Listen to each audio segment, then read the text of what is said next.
Hi all, this is Once and Future Gamer and welcome to another Pokemon challenge. Last time we had a frolic through Generation 6 to see if I could beat Pokemon Alpha Sapphire with a single Finneon. Today though, we kick it up a notch. We go back in time to Gen 4 and see if I can beat Pokemon Platinum with a single Shuppet. Shuppet then is a first form Pokemon with strangely lopsided stats. We've got a 295 base stat total, so slightly less than a first form pseudo legendary, a good chunk less than a first form starter, and a good chunk of that is in our attack stats, as we are very much a mixed attacker, physically being reasonably better. Our HP and speed are both in the mid 40s, our defences are in the mid to low 30s, so we are going to hit hard but not take attacks well. We are mono ghost type, so weak to ghost and dark, immune to normal and fighting, and resistant to poison and bug. Our moveset then? Well, the good news is we don't start with only a ghost move, as I was worried about. The bad news is that the move we begin with is knockoff, and that is really weak in this generation. It's probably fair to say that the damaging moves we get via level up aren't entirely overwhelming. Shadow Ball would be good with more special attack. Physical special split might not actually do us any favours here. Now, there is something to keep in mind. We do get a decent amount of TMs we can learn. There's a few physical moves in there, but most of them are either status moves or special moves. I do have an idea for the end game, but we'll have to get there first. When it comes to tutor moves, again, they're either special, status moves, or not too helpful, or we can't get them before the post game. This challenge was suggested by Zop, I don't know. I really hope I don't butcher that pronunciation. This one might not be too bad. The other suggestion that was in this submission might be absolutely horrific. I've got that one lined up for later in the year.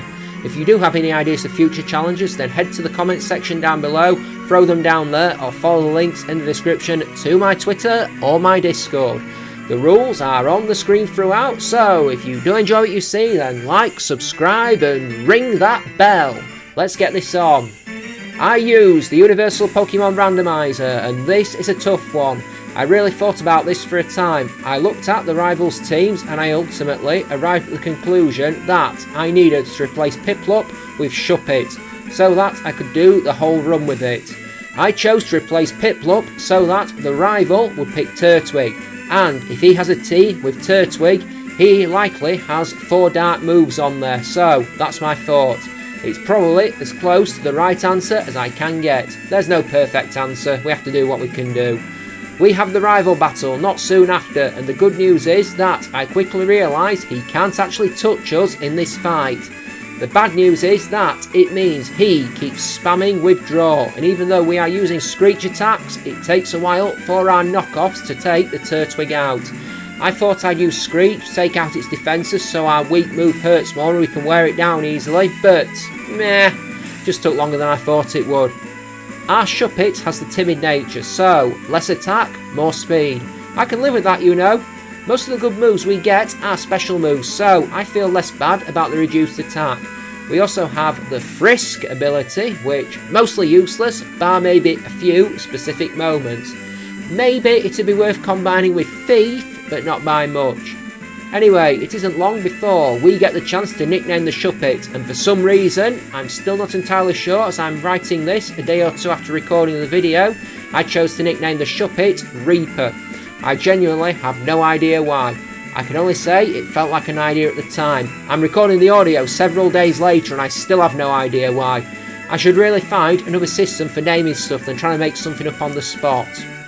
I go training then, and since we have that attack reducing nature, I head to the Ravaged Path, I believe it is called, as I want to go and train up on both Psyduck and Zubat, because we might as well take advantage of that speed increasing nature to boost our speed. And as I said, I think we might also serve better as a special attacker. I don't think the opening to the game is going to be particularly pleasant. Once we start getting better moves, we might be okay, but we have a rival fight and then the first gym. Before then, there's a fight with Mars of Team Galactic, and I think that might be the first stumbling block, since she has that Pure Ugly, which is usually a bit of a beast to deal with at this point in the game. we don't get any decently potent damaging moves that can hurt a normal type until Feint Attack, arguably, and that's not until level 28. Hopefully it doesn't come to that. Eventually though, I make my way to the rival fight outside Jubilife City and I throw down with him. I don't expect this to be hard thanks to the training we've done. We screech the Starly, and though we get hit with 2 growls, we can take it out with 2 knockoffs, but I'm a little worried about hurting Turtwig now, I suppose. But it's not a problem. We curse the Turtwig, it keeps spamming withdraw, but curse damage in combination with Nightshade brings it down. Feel like Nightshade is our best damaging move at the moment. It isn't long before we make it to the Oreburg gym and begin our battle with Rourke. The first attempt we lose to Craniados, the second attempt we take out Geodude and Craniados, but we lose to Onyx. The third attempt though, we trained up for sufficiently, and it goes something just like this. Geodude is a free hit with Nightshade thanks to Rourke using a potion, and we get hit with a Rock Throw for slightly under a 6 of our health. Craniados is also a free hit with Nightshade thanks to Rourke using another potion. We take decent damage from Pursuit, and finally it's Onyx. Again, we get hit with a Rock Throw, but 2 Nightshades are enough to bring it down. There is much travelling ahead, and I am dreading the next battle as I said earlier, it is the Weather Institute Mars battle, which I'm sure is going to be pretty awkward. Once that's out the way, there'll be the Grass Gym, which is never an entirely easy fight to go into because that Roserade can be unpredictable. And then the Ghost Gym, which is a case of we're as weak to them as they are to us. I might have Shadow Ball by then, that'll probably make things really smooth. Anyway, the Weather Institute battle is next, and I can honestly say that it goes about as well as I predicted it might. It is always worth remembering that Mars's Zubat has Toxic, and so a Peachy Berry is the order of the day, and we need to use it as we 2-hit the Zubat with Nightshade. We screech the Purugly and hit it with 2 knockoffs to do over half its health. However, it then 3-hits us with Feint Attack, which very much not ideal, so I think I need to hit that drawing board again. I mentioned it earlier, but I level up to get Feint Attack, and then I make my second assault on Commander Mars. Like I said before, knockoff just not powerful enough.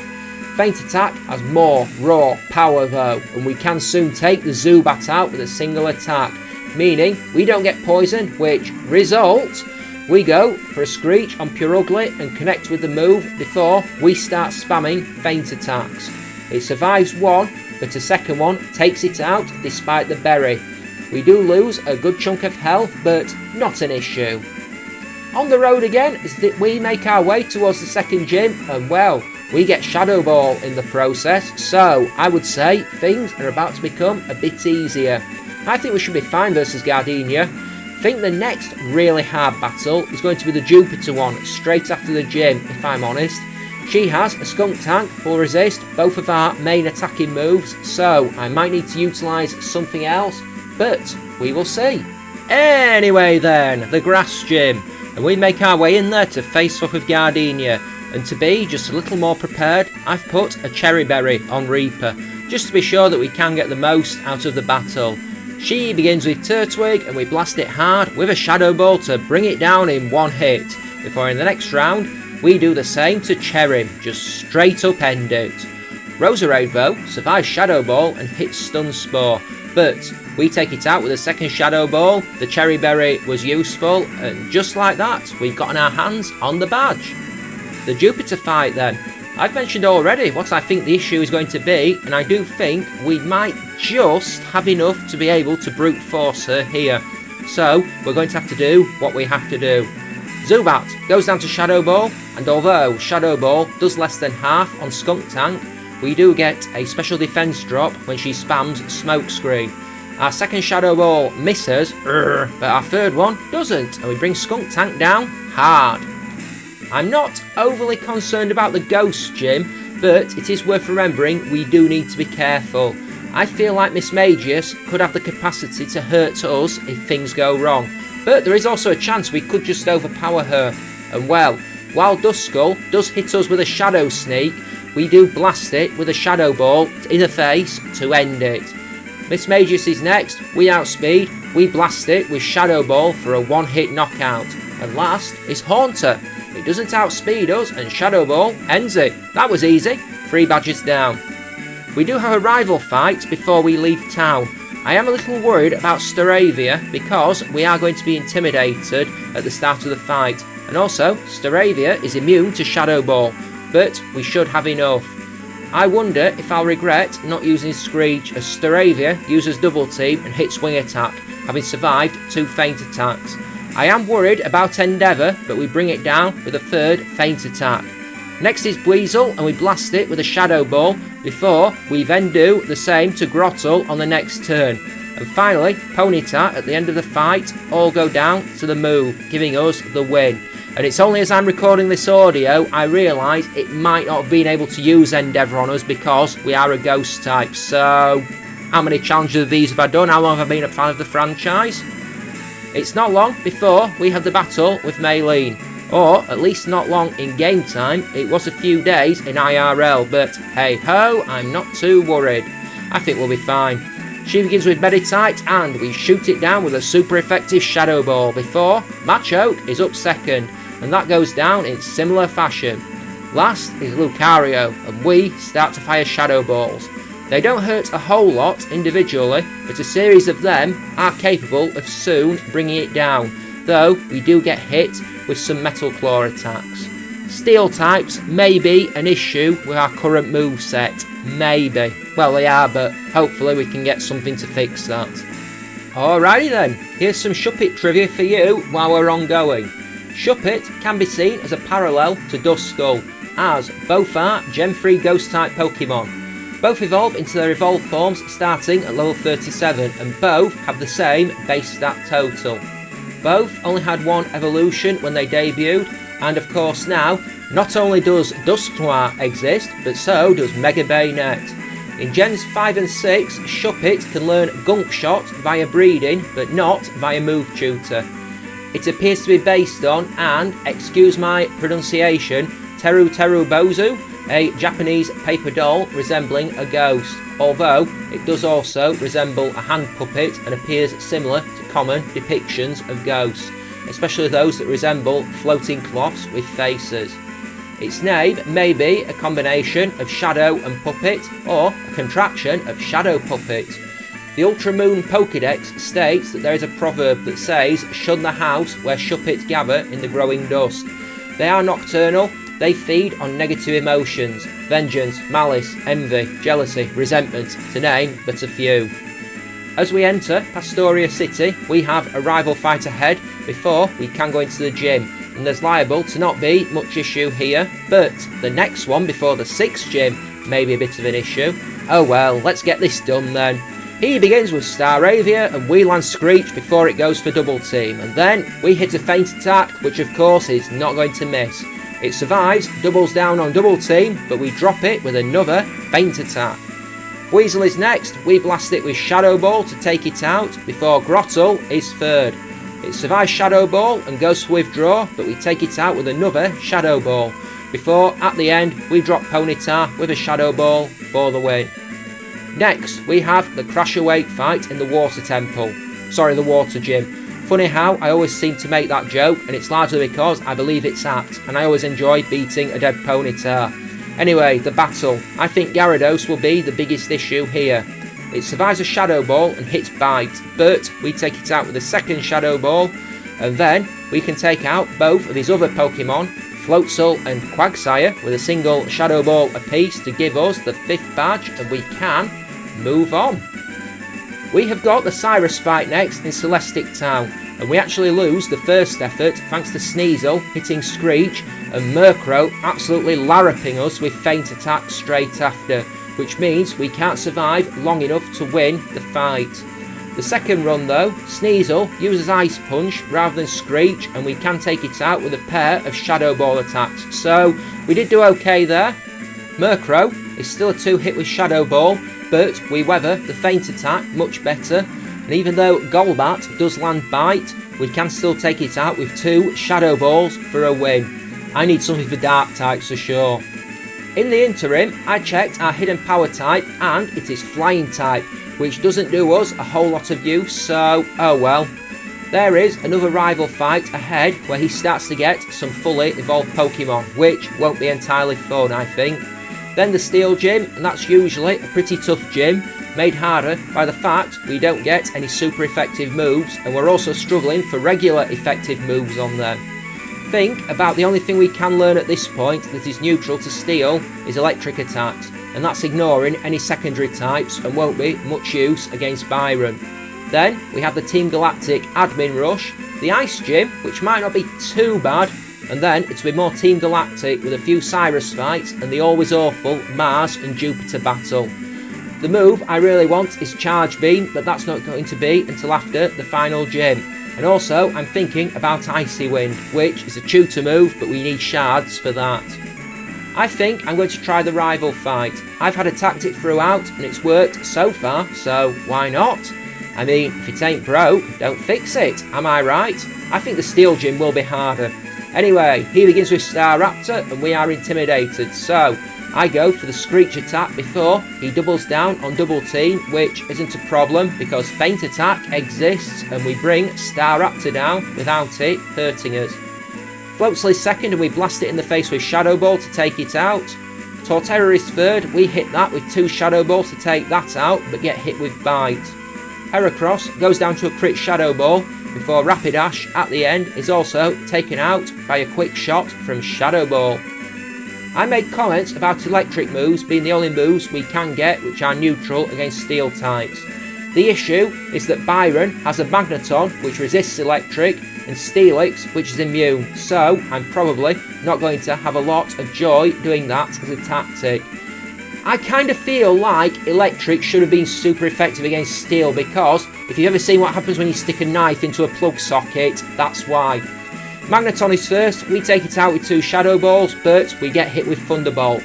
We curse Bastiodon as it goes for Iron Defense, bleeping Bastiodon, but we get insanely lucky as it misses 2 Stone Edge attacks on us and a combination of curse and a few Shadow Balls bring it down after it recovers most of its health eating a citrus berry. Last is Steelix. We've been lucky twice already. Here is the trifecta as we survive a flash cannon for low health to survive on 2 HP and can take it out with 2 Shadow Balls. Thankfully, Steelix's special attack isn't worth anything. We have the Saturn fight next, aka Commander Wolverine, and I'm really not too concerned about this. I think we will probably be able to brute force him pretty easily. He starts with Golbat and we shoot it down with a single Shadow Ball. Bronzor survives Shadow Ball and goes for Iron Defense, but we take it out the next turn to put us into the fight with Toxicroak. We do get hit by a Feint attack, but 2 Shadow Balls bring it down pretty quickly. The Mars fight at Lake Verity is actually pretty tough. We are struggling versus stuff that is immune or resists Shadow Ball, really we are. Thanks to a crit on one effort and being poisoned by Toxic on another, this actually takes 4 attempts to get the win. On the winning run, we take a bite from Golbat but take it out with Shadow Ball and Feint attack.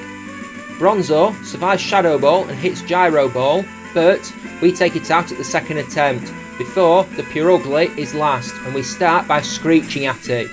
We trade Feint attacks, and though we don't take it out with the first one, the health recovery from the Shell Bell is enough to let us survive the second attack with 12 HP and we can take the win to move on. As we head towards Snow Point City, let's talk about what is ongoing with the channel. I've been uploading mostly consistently, bar a single week, a few weeks back when real life caught up with me. It's been doing that a lot lately. I don't really want to talk too much about it. But yeah, still some Batman Arkham Asylum videos going up, that one's nearly done. Still Buffy Chaos Bleeds going up. Still a bit more of that to go. It's weird that I managed to get more videos out of Buffy Chaos Bleeds than I did Batman Arkham Asylum, but here we go. I've not played much of late, I've just been so exhausted when I finish work that I've not had the chance to get any more Pokemon Xenoverse recorded. It's all been on to get the commentary for Master Showdown, the videos to Master Showdown, the recording audio for these challenges done. I did manage to get some Master Showdown recorded, if no commentary yet, due to the same reasons of little time. I've well lost track of where we are, given I'm writing this shortly after the last challenge premiered, and I have to think a few weeks into the future. I know the next Master Showdown episode in my timeline will be, oh crap, that's the Kofu vs Iono one, which went about as well as expected for one party. I think the next one after that will be the Tate and Liza vs Marshall one, which again went about as well as expected for one party. The next challenge is going to be a return to Generation 2, it's a Pokemon Crystal challenge, and I expect this one to be absolutely awful because I am going to see if I can beat that game with just a single Hoppip. That is not a good Pokemon. I know I do the bit later on in the video where I talk about if a challenge has been done before. I know full well ahead of time that the Hoppip Gen 2 run has been done before, and I know how bad it's going to be. As always, if you have any ideas for future challenges, head to the comment section down below or follow the links in the description to my Twitter or my Discord. Okay then, the Candice fight, and it does take a few efforts to get the win, but eventually this happens. I taught Shuppet return because in the gym we kept getting murdered by Sneasels, which very much not ideal. Can I also just mention for consistency's sake how much I hate the puzzle in this gym. Anyway, it takes a few attempts, but eventually Sneasel goes down to return. Frostlass is second and we murder that, again, with Shadow Ball. Abomasnow survives Shadow Ball and hits Avalanche, but we strike another Shadow Ball to end it. Before Piloswine is last, we take it out with Shadow Ball for the win. 7 badges down. We have a Cyrus fight next, and this turns out to be absolutely shocking, as it takes about a dozen or so attempts to get the win. And it's largely because we can't do enough damage and we take a lot of damage in exchange because he has a lot of super effective moves to hit us with. On the winning run, Sneasel survives return and hits Ice Punch. We have to watch him heal as we strike some more returns to bring it down for the win. We get lucky as we crit Honchkrow, which is what I was waiting for, but Crobat confuses us. We do get hit with Bite, but we do fight through confusion to hit 2 returns and end it. The Distortion World fight is going to be horrifying, isn't it? There is also a Saturn fight before we leave the Galactic building, and although we do lose one thanks to being confused by Golbat, a second attempt goes much better, as it only goes for Bite on this attempt and we 2-hit it with return. Instead, Bronzor lands Confuse Ray instead after surviving Shadow Ball, but we fight through take it out with another Shadow Ball, and then when it's Toxicroak's turn we shake off confusion and land a crit Shadow Ball to take that down. As we travel through Mount Coronet, let's look ahead to what we've got in store, because in terms of difficulty we're about to hit the spike. We have got the double battle with Mars and Jupiter ahead, which is usually pretty difficult. I'd say it's up there as one of the hardest in the entire series in single Pokemon runs. We've got the Distortion World Cyrus fight, always difficult without super effective moves, which we don't entirely have for his team at this moment in time. Then we've got the Electric Gym, which always has the same problem as any Electric Gym and can be rough if there's not adequate prep. And then after Victory Road we've got the final rival fight and the Elite Four, so sure to be tricky. Dual battle at the peak of Mount Coronet with Mars and Jupiter time then, and well, it takes a few tries, as I play with strategies to beat them the best. I find that the best way to battle them is to try and turn it into a 2-on-1 as soon as possible. It doesn't help that the Munchlax is playing stall tactics. It's a horrible battle and it takes a few attempts. We blast one of the Bronzor with Shadow Ball and the two of them go for double screens, which makes that fight just harder. I screech the other Bronzor to try and run down the clock on the screens, but Munchlax decides to attack and goes for a body slam to take the wounded Bronzor out. Thanks, Dick. Skuntank comes in, we hit it with a screech and Julie get cut with Night Slash, which hurts us badly. Not ideal for sure. Munchlax hits body slam though and we hit return to take the Skuntank out, and that's a good victory before Jupiter brings in her Golbat. We do get hit with Gyro Ball from Bronzor though. Golbat survives Shadow Ball but only goes to Mean Look on Munchlax before the screens come down and we take it out with another Shadow Ball to turn it into a 2-on-1. Bronzor does go for Light Screen again though, which rather annoying. We soon take that Bronzor out through a combination of body slams from Munchlax and another Shadow Ball from me. Mars sends in her Golbat, we take it out with 2 returns while it only focuses on using Poison Fang on Munchlax. As Pure Ugly only uses Slash on Munchlax when it comes to attack, we get the chance to hit 2 unhindered returns and we can bring it down. Phew! I feel like this is only the start though.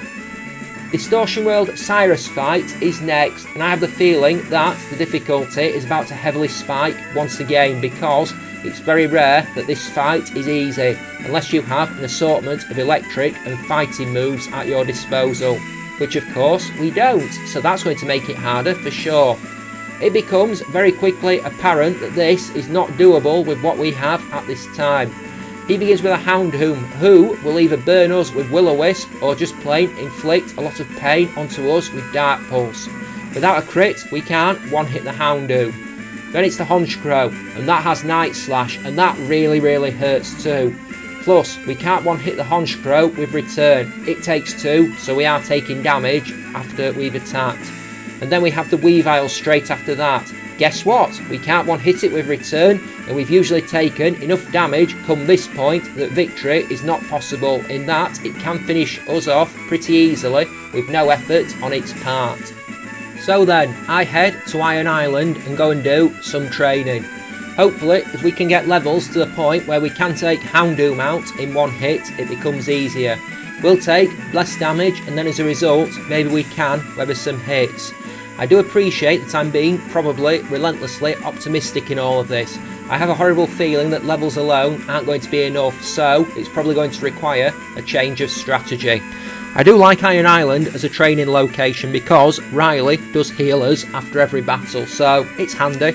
I made the comment earlier about what it takes to beat Cyrus, and so at level 85, after a few failed attempts, I slap the Thunderbolt TM onto Reaper, and then we set about on him. Houndoom now goes down to a single return, so that's pretty fortunate. And when we unleash our Thunderbolt onto Honchkrow, it doesn't survive that move, and we're suddenly looking good.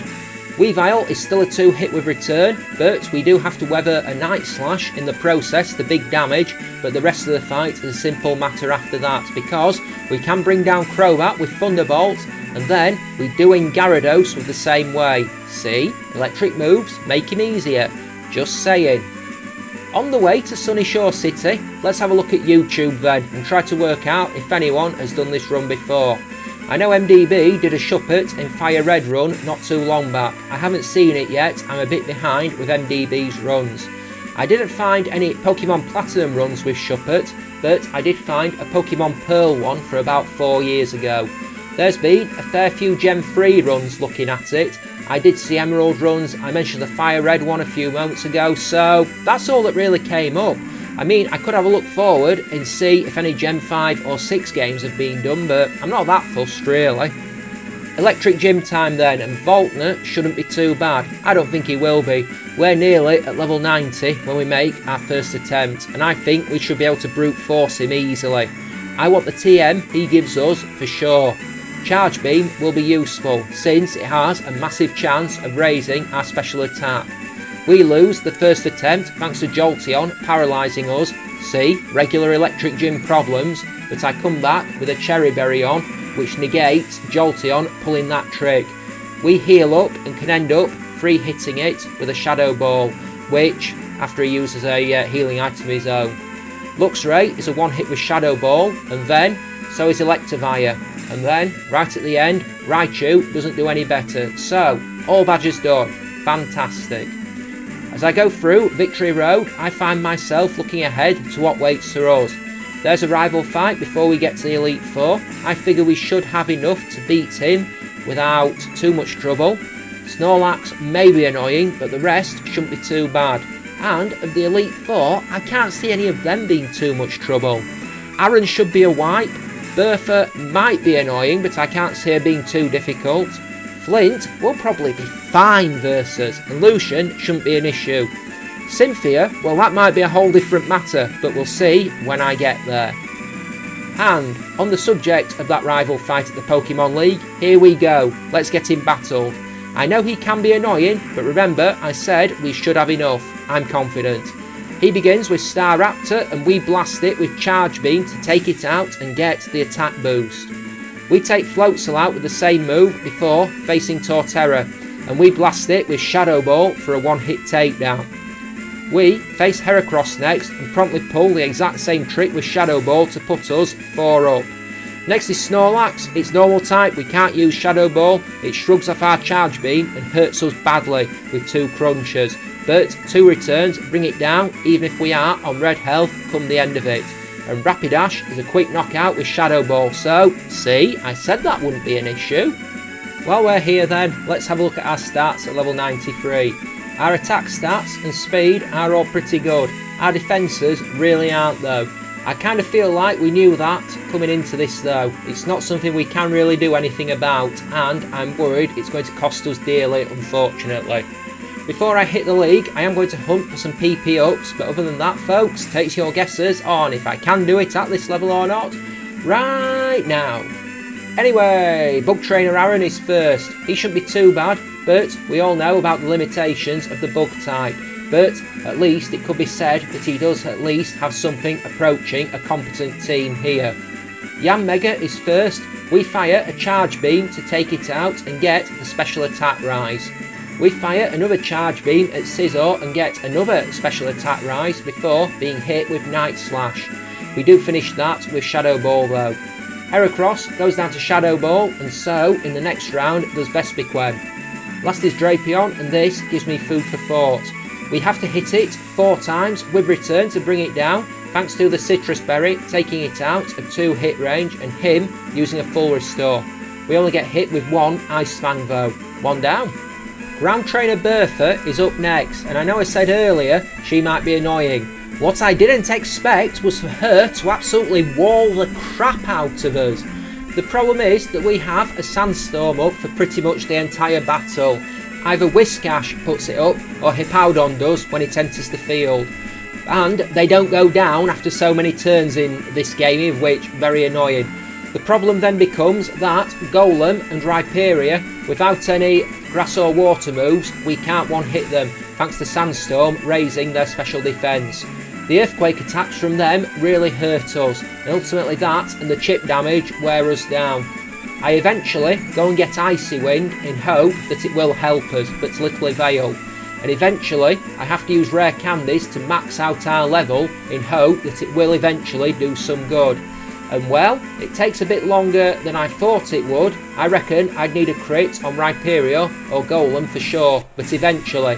We face Whiscash and blast it down with Shadow Ball, before Hippowdon is next and another Shadow Ball takes it out. Icy Wind is enough to bring down Gliscor before Golem survives Shadow Ball and hits Earthquake. She heals, but we have to use 2 more Shadow Balls to bring it down before finally we get that crit hit we need on Rhyperior to bring it down. Whew, not fun. Fire Trainer Flint is third, and I'm hoping this comes back to being business as normal. We should be fine here for sure, I'm not worried. We fire a Charge Beam at Houndoom. It misses and it goes for Sunny Day before we land a Charge Beam and get the special attack boost. We do get hit with Dark Pulse though before bringing it down with no special attack boost this time. Flareon is second, we blast it with Shadow Ball for the win before Rapidash is third, and again Shadow Ball brings it down.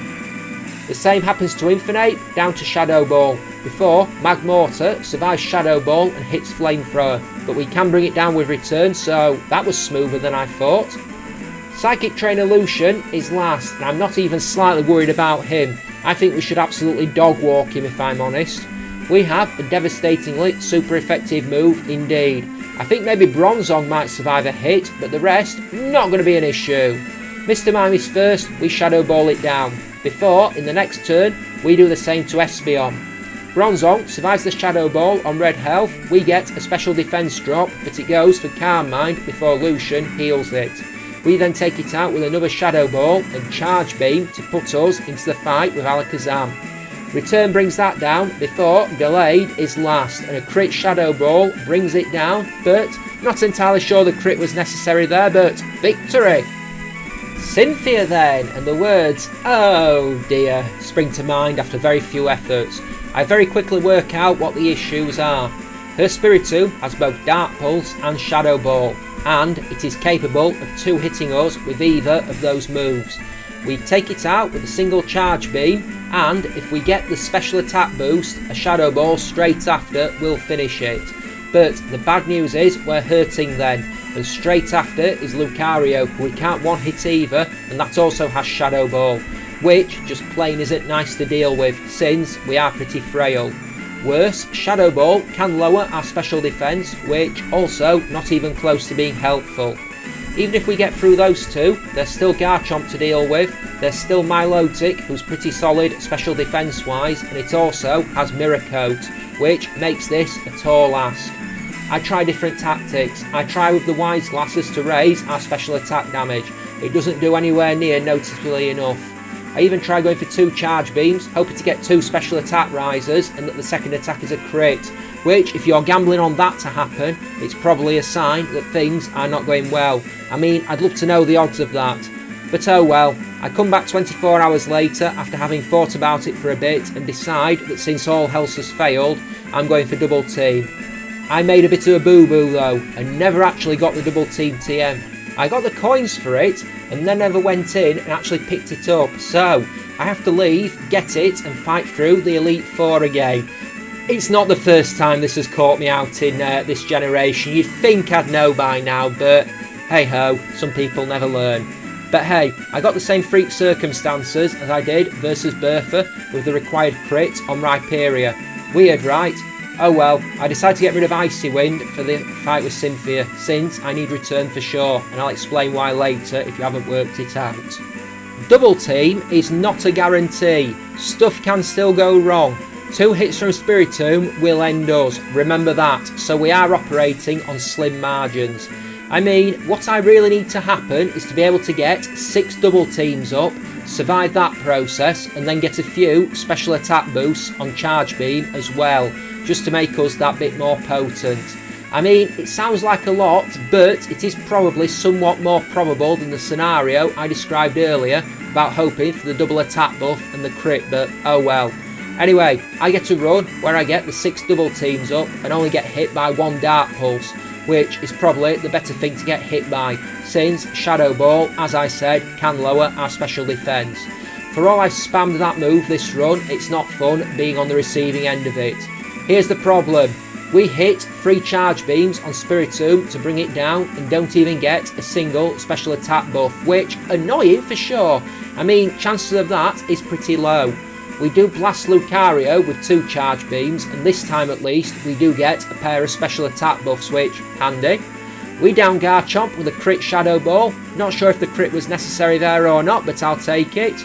We use return on Milotic, who fails with Mirror Coat. That's why I wanted to keep return, since I'm not sure if Mirror Coat bypasses the accuracy check or not, but it's irrelevant. We miss Charge Beam on Togekiss and get hit with a Shockwave. Well, that's not good, but at least we can shrug that off quite easily. We land a Charge Beam, put it in red health, get another special attack buff, and then she heals, but we can take it out with another Charge Beam straight after. Last is Roserade. Shadow Ball is all we need, and given we've had a bunch of attack buffs at this point, it doesn't survive. I thought this wouldn't come, but we have completed the run, we have beaten the champion, and we can go on to enter the Hall of Fame. That got strangely brutal towards the end. Could have expected Cynthia and Cyrus to be rough battles, but I wasn't expecting Bertha to be as problematic as she was, but hey ho, I made it through. Thanks for watching folks, I hope that you enjoyed. If you did, please don't forget to leave a like, call out with a comment and smash that subscribe button if you haven't already done so. I've been dropping a few subscribers lately, so that's not good, but I still don't want to hit that 300 mark, which feels very elusive as we speak. It's the next great milestone. Join me again next time folks for a joint through Pokemon Crystal as we see if I can beat that game with just a single Hoppip. Expecting that to be absolutely horrifying, so we'll see. As always, if you have any ideas for future challenges, head to the comment section down below or follow the links in the description to my Twitter or my Discord. Not a whole lot more to say folks, I think I am going to jump off here. Thank you very much for joining me and I will see you next time. So, bye bye then, so long, farewell, au revoir.